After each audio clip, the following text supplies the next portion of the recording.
Hello, beautiful people, and welcome to today's editorial discussion. Such a deep and meaningful thing has been said by former Chief Justice of India, Justice Deepak Mishra. Morality cannot be martyred at the altar of social morality. Only constitutional morality exists in our country. So, this particular thing was said in the context of Section 377 when it was decriminalized. Justice Deepak Mishra says that in the name of social customs and in the name of social habits, you cannot kill the constitutional morality which has been guaranteed by the Constitution of India and particularly by the Part 3 of Indian Constitution, that is fundamental rights. Friends, today 27th of the March, and today we will discuss 5 editorials from both the Hindu as well as Indian Express. Let's start. Friends, this article has been taken from the Hindu newspaper and it is important for GS paper 2 IR. Guys, this article explores the culmination of political crisis which is ongoing into Israel. Before proceeding into the article, we will see the location of Israel on the map, as every year international mapping questions are coming. So, we will be starting the mapping from 12 o'clock. First of all, there is Lebanon, then there is Syria, then there is Jordan, then there is, guys, we can remember these country by mnemonics, that is L, C, J, E. So you can remember this by let's see jungly elephant. Okay, so let's see jungly elephant. Now, there are two important water bodies also. One is the Mediterranean Sea in the west and Dead Sea in the east. Moreover, there is one more important region, that is Golan Heights. Question have been asked on all of these. Golan Heights is now controlled by Israel. Originally, Golan Heights was the territory of Syria, but it was captured by Israel from Syria in the year 1967 during Six-Day War. Next, this region is West Bank and this region is Gaza Strip. So guys, West Bank and Gaza Strip are basically the two locations where Palestinians are confined. So guys, there are four neighbors, that is, let's see jungly elephant, Lebanon, Syria, Jordan and Egypt. Then there is Mediterranean Sea in the west, there is a Dead Sea in the east, then there are Golan Heights into the north, which actually is now controlled by Israel but originally belonged to Syria. Then there is a Gaza Strip which touches the Mediterranean Sea, and this is the West Bank where particularly Palestinians reside. Now let's go back to our article. Now friends, a kind of a political crisis is going on in Israel. Now, first of all, Israel is a parliamentary democracy like India and Prime Minister is the real head. With respect to election, Israel has a multi-party system where large number of political parties take part into the elections. Now guys, unlike India, Israel is treated as a single constituency, and in this single constituency a political party will be getting as many number of seats as much percentage of vote share a political party will be having. Now roughly, if a political party gets 3.25% votes, then 4 seats are given to a political party.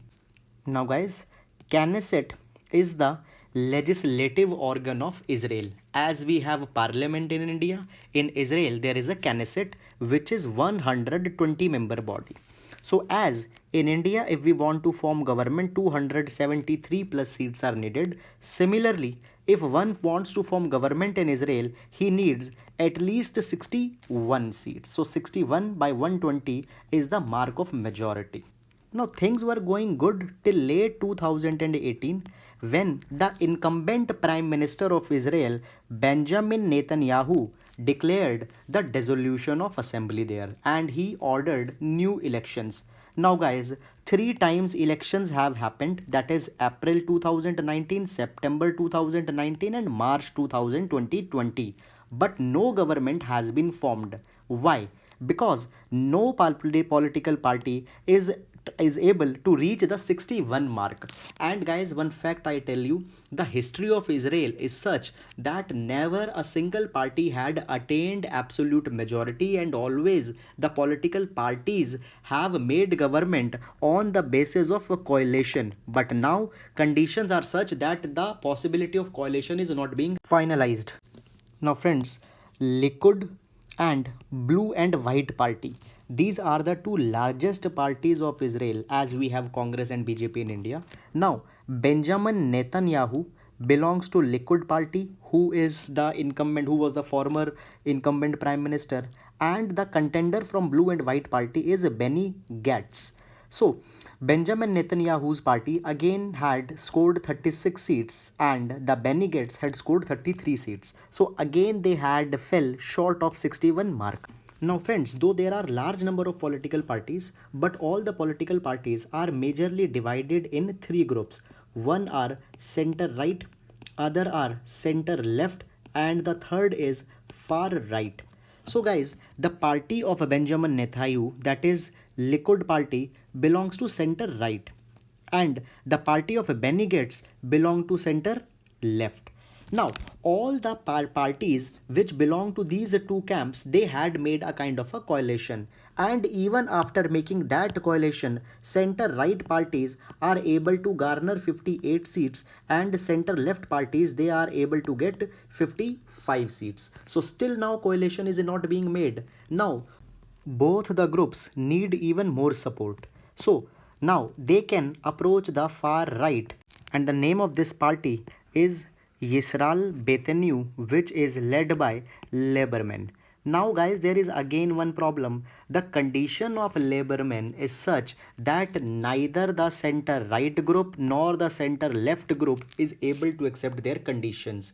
And in the last two times, again the same kind of thing happened, that both the groups, center right as well as center left, were able to reach a mark above 15, but they were not able to reach the mark of 61 because the coalition with far right was not possible. So guys, in all this kind of crisis, now Benjamin Netanyahu is proposing a situation, that is unity government. Now it means both the center right and center left should come together and should form a government. So in a way, Benjamin Netanyahu is proposing that a coalition should be made by Benny Gantz. But Benny Gantz is a staunch opposer of the Benjamin Netanyahu, and this thing is also not coming. But just 2 days back, what had happened? Benny Gantz had been elected as a speaker, and the earlier speaker, that is Yuli Edelstein, has been ousted. So basically, in the editorial, it has been suggested that now the political crisis might be coming to an end, as Benny Gantz, who is also a military general, might be indicating a coalition, that is a unity government. Guys, certain more things are here. Benjamin Netanyahu is facing a trial for corruption, and Benny Gantz is actually floating a legislation which wants to limit the sessions of prime ministership up to 2, and Benny Gantz is against Benjamin Netanyahu. So it is being speculated that the coalition is very hard. But now, as Benny Gantz has decided to opt for the post of speaker, it is being speculated that the coalition is well into the picture. Friends, there is one more update which is not there into the newspaper.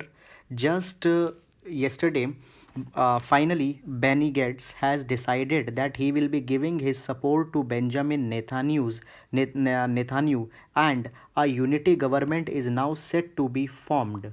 Moreover, guys, there are certain tricky issues which are there, because now as prime ministership of Benjamin Netanyahu will be started, subsequently side by side there will be corruption case which will also be going against the prime ministership. So now it has to be seen whether the trial will be fair or not.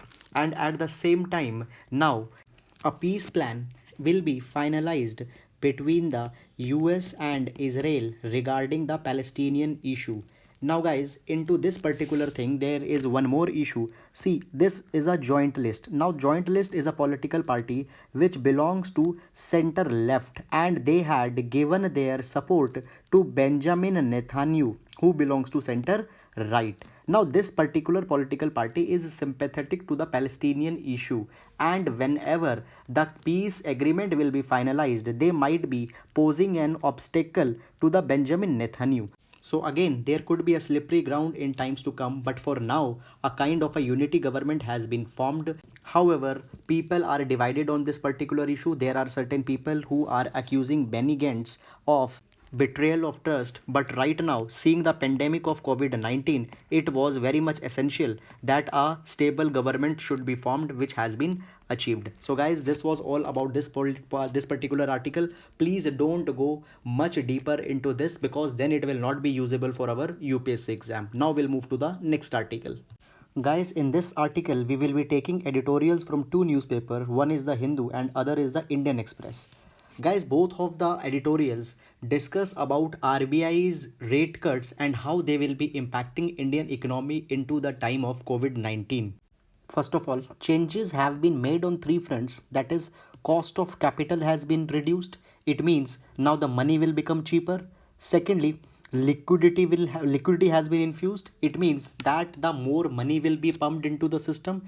And thirdly, moratorium on installments have been made. It means a kind of a relief has been given to the borrowers, and they not need to pay their monthly installments.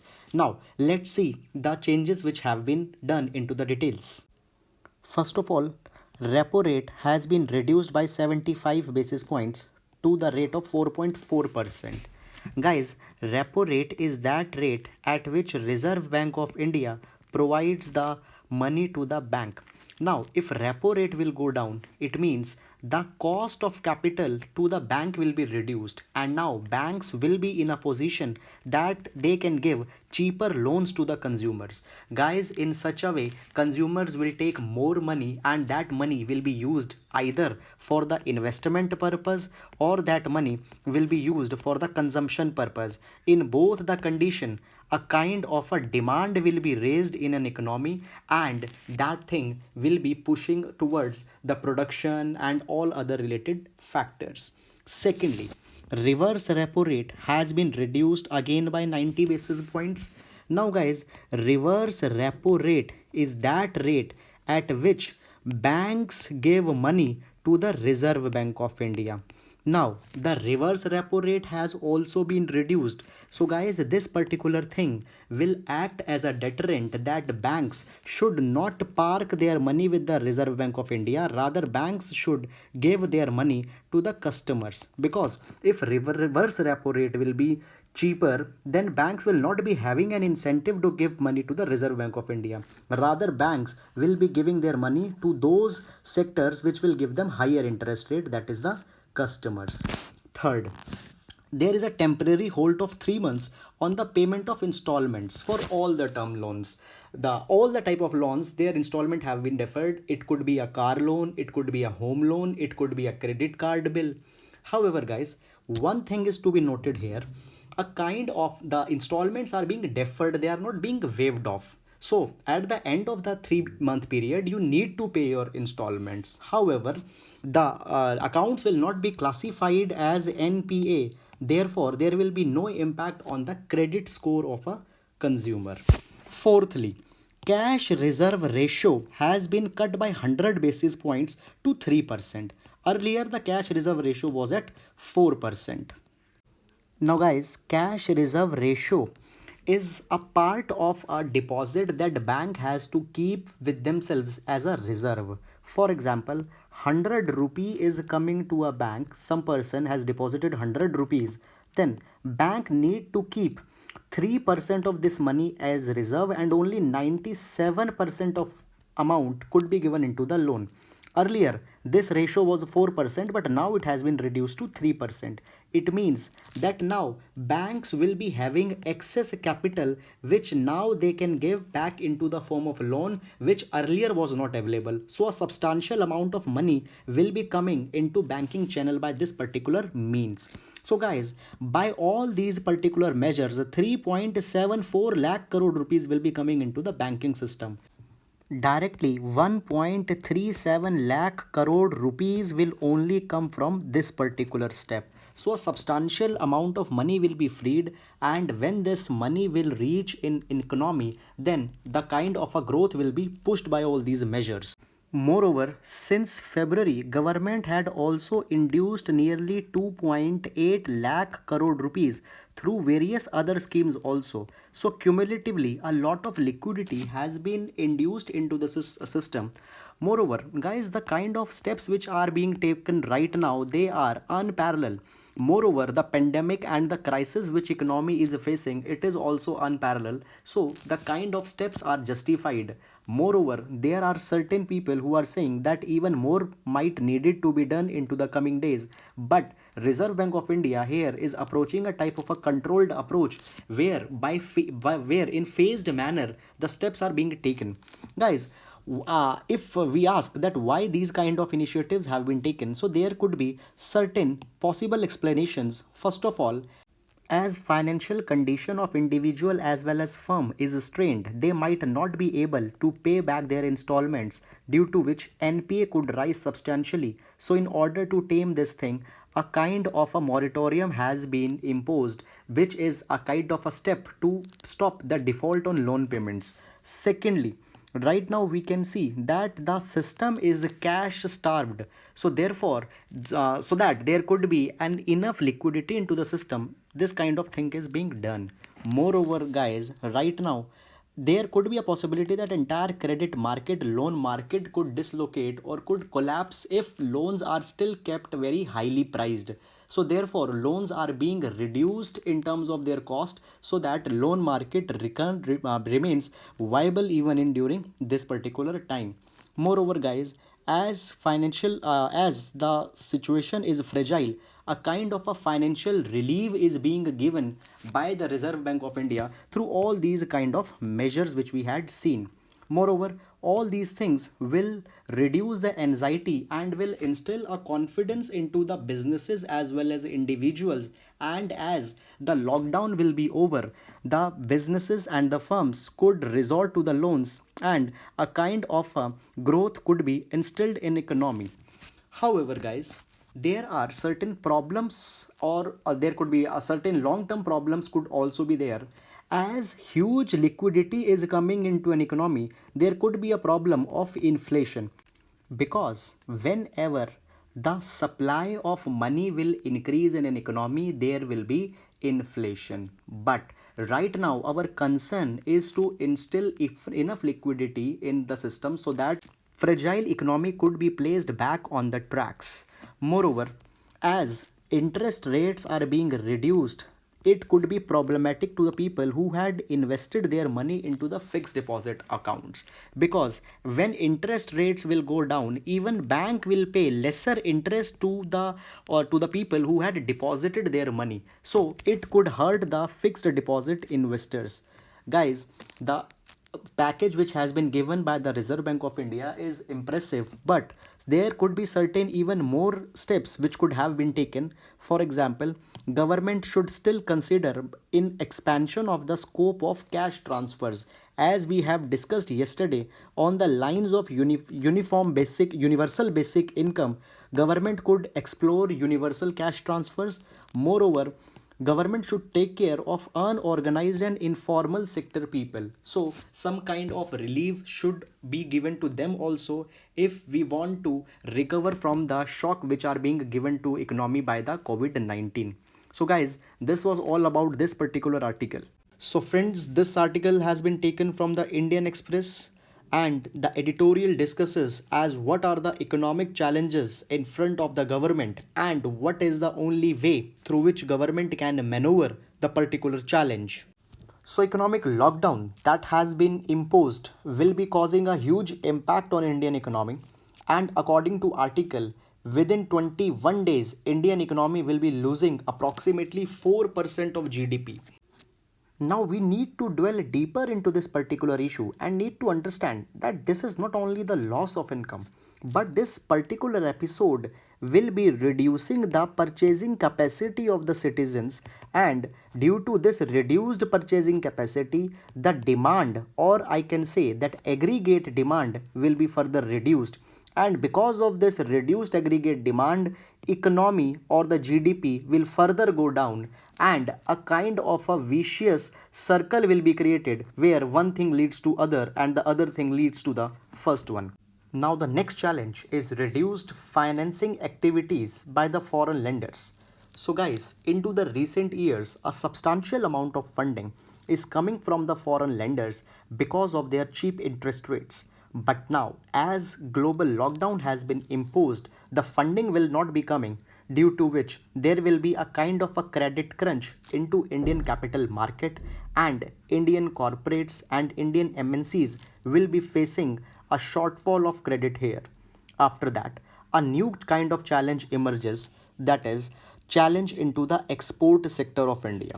As there is a global disruption into the supply chains, due to that particular thing, the movement of goods is not taking place, and thus there is a low demand for Indian goods. Therefore, export sector is also into a very bad condition. Now friends, during all this time, there is certain respite which could be observed.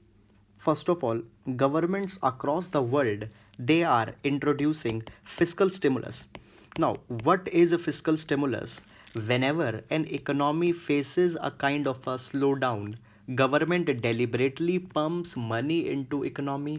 Government proposes new developmental initiatives, new projects, because when a new project will be initiated, people will be getting employment, money will be paid to the people, and then people will be taking back that money home and will be raising a kind of an aggregate demand. Then that particular demand will raise to a new enterprise, and now this enterprise has to further increase his production capacities, for which he need to hire more labor, and when the more labor will be hired, these people will also be getting a salary, and then they will also be increasing a demand, and again enterprise has to further increase the production capacity, for which he needs to hire even more laborers, then more person will be getting employment, therefore more demand will be raised. So guys, a fiscal stimulus is always given when an economy is going towards a kind of a slump. So therefore, country governments across the world, they have announced global fiscal stimulus, due to which renewed demand will be seen, and this demand could actually bring a hope for export sector. Secondly, monetary easing is followed by central banks, which will relax the lending norms, and a renewed pump of money will flush through Indian corporates, which can help in driving the economic growth. Thirdly, right now, into the oil exporting countries, it can be seen that the crude oil prices have reduced substantially, and India being a major importer of crude oil, we can see that the payments on this front could be reduced. India's current account deficit could reduce here, and thus a kind of a silver lining is expected. Now, during all this while, minimum level of consumption can be maintained either by savings or by borrowings. Now, both of these activities will take place at the level of government, at the level of firm, and at the level of individuals. Guys, due to their huge capacity, government as well as firms can tap in the option of savings or borrowings, but the problems truly emerge at the level of individuals.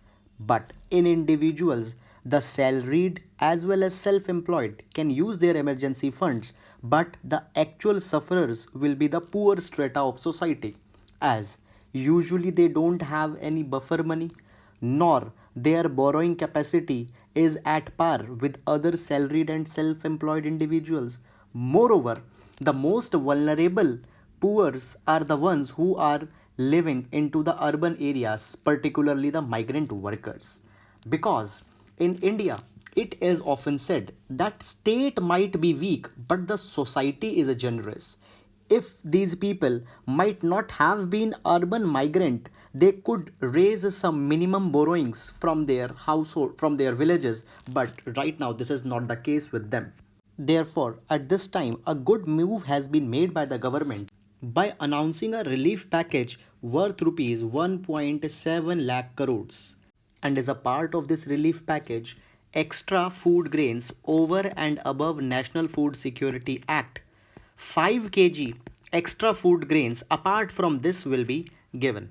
Guys, under National Food Security Act, highly subsidized food grains at the rate of 3 rupees, 2 rupees and 1 rupees per kg are given to the poorer populations. But now the entitlement has been given 5 kg extra over and above this, which will even relieve the inventories of Food Corporation of India, as 3.5 times the extra capacity has been stored in FCI godowns. Further, this move is very good as it will avoid live versus livelihood optimization.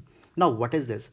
Guys, we had seen that there are many reports where the poor people, they are complaining that they might not die because of the coronavirus, but they might die because of the hunger. So therefore, anyhow, they have to go for the work. And in this particular instance, social distancing will become ineffective.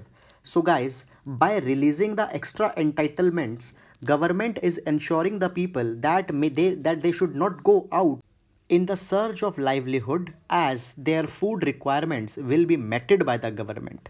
But now guys, it is high time that round 2 of a stimulus should be announced, and this stimulus now should be oriented towards specific industries. For example, airways, tourism, hotels, travel, etc. Because these are some of the industries which are facing a huge burn because of this particular lockdown. And guys, because of this particular issue, a kind of a liquidity crunch has been faced by the majority of industries. We should not forget that a fixed cost is an important component on operations. You might not pay for the raw material, you might not pay for the user based electricity charges, but there are certain charges which has to be paid. For example, rent, for example, basic salaries, interest payments. So guys, all these things are the fixed cost and they had to be incurred. Therefore, a relief package orienting towards the fixed cost is very much needed here. Guys, however, Reserve Bank of India has been very considerate in this particular aspect and had provided for the forbearance. Now, forbearance is a kind of a relaxed attitude where Reserve Bank of India had said that loans could be deferred for the period of 3 months and penal actions will not be taken if the repayment is delayed. But guys, this particular thing boils down to another issue, that on this, but because of this, the banks will now be facing a kind of a problem, because we should not forget that banks also have their own fixed costs which have to be borne. Moreover, because of this particular lockdown, a kind of an uncertainty has prevailed, and this is very much under a gray area as how much units, how much industries will be surviving. And if that is the case, then the lending made by these banks are even more uncertain, and banks might see even a huge rise into their NPAs and a decline into the profitability. So moreover, guys, as foreign fund markets are closed, there is no hope from the foreign sector as well. So we need that Reserve Bank of India should provide a huge fiscal stimulus to the banks as well as to the other sectors of economy. But we know this thing, that Reserve Bank of India needs the support of the government to provide for the fiscal stimulus. Now guys, usually how fiscal stimulus is given? Whenever government wants to give fiscal stimulus, government first of all buys the bond that government has given into the past. Government always raising money for their developmental activities. So therefore, government raises a kind of a bond which is a kind of a loan. So it is given to the banks and to the other financial institutions and sometimes to the general public also. and now they will receive this bond and give money to the government. Government will use this money for the developmental activity. Now, as a part of a fiscal stimulus, government will now buy the bonds which were earlier given to the banks or which were earlier sold to the banks. And now, when the government will be buying these bonds, obviously, in return, government will give the money. And now, when this money will come to the public, to the institute, to the bank, this money will further go into the economy and a kind of an economic revival will take place. Moreover, as a part of a fiscal stimulus, what more government does, government from its own side undertakes a lot of developmental activities, a lot of developmental projects. So guys, one thing is very clear, that as a part of a fiscal stimulus, government needs to give a lot of money. Either they need to buy back the bonds which they had given earlier, or they need to start developmental activities. But here one more challenge comes, and this challenge is that for past few days the subdued growth is there. Moreover, tax collections are nearly absent because of the lockdown. Moreover, disinvestment targets will also not be met. By the way, whenever government sells their stake from the government PSU and raises money, that particular process is called as disinvestment. Now, the disinvestment targets will obviously not be met because there is a crunch into the economy. So now only one way to bring money is the monetization of deficit or monetization of fiscal stimulus. Under the monetization, the government will be issuing or will be printing more of a currency, and by printing currency only the money could be given for buying of the bonds as well as for initiating the developmental projects. But again we come to a question, that if we want to go for the monetization of deficit, or if we want to go for the printing of currency, how much currency or money is to be printed? Because if less money is printed, then the adequate growth will not come. And at the same time, if it is more than desired, then it will lead to some other problems. For example, disproportionate inflation can kick due to this, which further will lead to the miseries. Moreover, guys, if we borrow the money from some other sources, it can again lead to a problem of intergenerational income transfer crisis. Friends, right now government is paying a lot of money as a part of their interest payment, and this interest we are paying because the earlier government has taken a lot of loans. So friends, whatever money we are borrowing today is a kind of a credit that is being taken from the future generations. So we need to be very much apprehensive as how much money we take, because the interest will become a burden into the times to come. Moreover, if more of a credit is taken, then credit ratings agencies will be downgrading India's credit rating, due to which loans will become even more expensive after that. So guys, this is actually a very critical time, and government should very carefully maneuver this crisis. So guys, this is all about this article. Now next move to the next article. Guys, this article has been taken from the Hindu newspaper, and this article is suggesting how the dispersal of food is the most important aspect into the present crisis. And moreover, by providing adequate rationing of food, India can not only meet the problem of COVID-19, rather we can also improve our socio-economic indicators such as hidden hunger, malnutrition, etc. Friends, recently government announced a package worth rupees 1.7 lakh crore as a part of their social security measures. In this particular package, government had decided that over and above entitlements which are being given under National Food Security Act, extra 5 kg food will be given along with 1 kg of preferred pulses. Now, this is actually a very good step, and it is being suggested that 80 crore people will be getting benefit from this particular thing. However, there are certain issues in this particular step.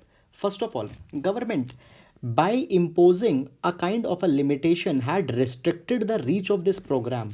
Only the people who are having ration cards will be able to take benefit of this particular thing. However, we should not forget that right now there are a lot of migrant people who have struck back into they have been struck back in other cities and they don't have any ration cards. So a large amount of people will not be getting any benefit out of this particular aspect. Moreover, into this particular crisis, government is falling short because we right now need that apart from coarse and uncooked food, cooked food should be given to the vulnerable section of society.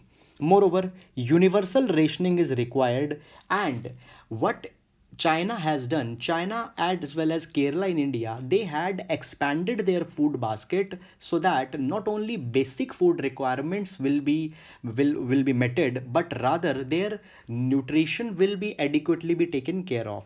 Guys, in India, often we face a problem of hidden hunger when a person might be having proper food but he is not getting all the nutritions, due to which his health deteriorates over and over a period of time. So therefore food basket is also needed to be expanded this during this time. Friends, article suggests that during this crisis, an undisproportionate burden will fall onto the migrant workers because right now there are large amount of organized and daily workers who have been struck into the other cities. Moreover, their purchasing capacity right now is even more restricted because their employment opportunity is nearly killed. Now, slowly they will enter a phase of hunger and undernourishment, and this thing will take place when India is already holding a dubious distinction of having the largest number of malnourished people into the world. So this particular pandemic can impact the demographic dividend of India also, because if malnourishment and undernourishment further increases, this demographic dividend could become a demographic disaster. Guys, the demographic dividend is a kind of a profit that a country gets when the kind of young population is more in an economy, because when there will be more young people, they can contribute into the economic activities. India is passing through this demographic dividend, but this dividend will become a kind of a disaster if our workforce is not healthy. So right now certain reforms on this front are urgently needed. Guys, the article suggests that we can learn from two countries particularly. One is UK and other is from China. So during the period of World War II, UK started the system of universal rationing where free food grains as well as cooked food was given to the people irrespective of their income and economic status. Now this particular thing brought two advantages. Number one, people got adequate food supplies, and number two, by all this thing, the life expectancy and malnutrition into the people also reduced drastically. And the second case study is of China.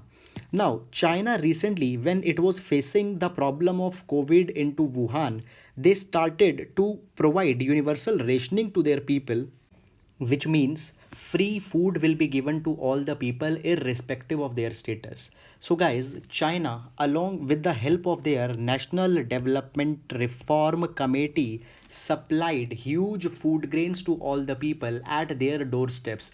China actually gives very much valuable lessons to us. China tied up with the private corporations, China tied up with grocery stores as well as various other actors, and within no time so many tons of food were delivered to the people. And this is exactly thing which we should learn from the China. And there is actually a problem in India that our delivery system is so weak that we are talking about social distancing and we are not having any delivery system. So either you keep people in their home and make sure that the food is reaching their place, but that is not the case. So anyhow people will be coming out to buy the essential supplies, and this thing will actually elevate the problem. Guys, with respect to provision of rationing, that is free food, what is India's progress? India started in 1961 the concept of PDS, and under this thing universal food rationing was given till 1991. It means everybody was entitled to receive free food. However, after the reform of 1991, that is post liberalization, we stopped this kind of process and we introduced a targeted public distribution system, under which it was decided that only poor sections of people will be getting food grains. And right now, the food rationing is provided by National Food Security Act, where 2 by third of total households are eligible to get food grains at the rate of 3 rupees, 2 rupees and 1 rupees. Now guys, under NFSA, food grain are given on the basis of priority. Differential prices are being asked. Moreover, the differential price also based on the income criteria or economic condition of a household. The article suggests we don't want this type of limitation based food rationing, food provision. Rather, they should be universal for everybody. Now guys, into the present times, there are certain lessons that we can learn from certain states. Number one is Kerala. Now Kerala was the first state which said that they will be providing income support along with free 15 kg of rations and cheap meals at the price of rupees 20. So this particular thing should be implemented in other states as well. Secondly, Tamil Nadu provide that free food will be provided to all ration card holders. Unlike NFSA, where we are asking a price, so they say that the free food is being provided, and especially to the unorganized workers, Amma canteens will be providing the cooked food. So guys, this is actually a very good concept. And thirdly, Delhi had said that 1.5 times the existing entitlements will be provided at no cost. So, Kerala, Tamil Nadu, and Delhi are actually proposing a universal rationing where food will be given to all without any upfront cost. So, this is what is required from the end of government. Guys, there are certain excellent suggestions as what could be done by India. Moreover, these suggestions are not only important for the present issue but for other areas also it could be used. Number one, there should be universal rationing. Second, into the rationing, not only food but other items such as cooking oil, sugar, salt, lentils, soap, these things should be provided. Moreover, protein based things such as milk, vegetable, eggs should also become the part of food distribution system, because as I told you earlier, India is facing the problem of hidden hunger and malnourishment. This particular step becomes very important. Second, the concept of closed community kitchens could be started. So closed community kitchens are the kitchens which are providing food to the members, and this system of closed community kitchen is very important into the time when social distancing is required. Moreover, guys, all the households should be given the same entitlements, whether rural or urban households. Moreover, guys, there should be a smooth service delivery system, and under this particular thing, delivery should be made either on nightly or weekly basis. And last but not the least, every household should get free ration at double or at the normal entitlement. Again, I am proposing that universal rationing should be carried. So guys, this was all in this particular article, which actually gives a very good insight for our GS paper number 3. So this was all about today's newspaper discussion. Thank you.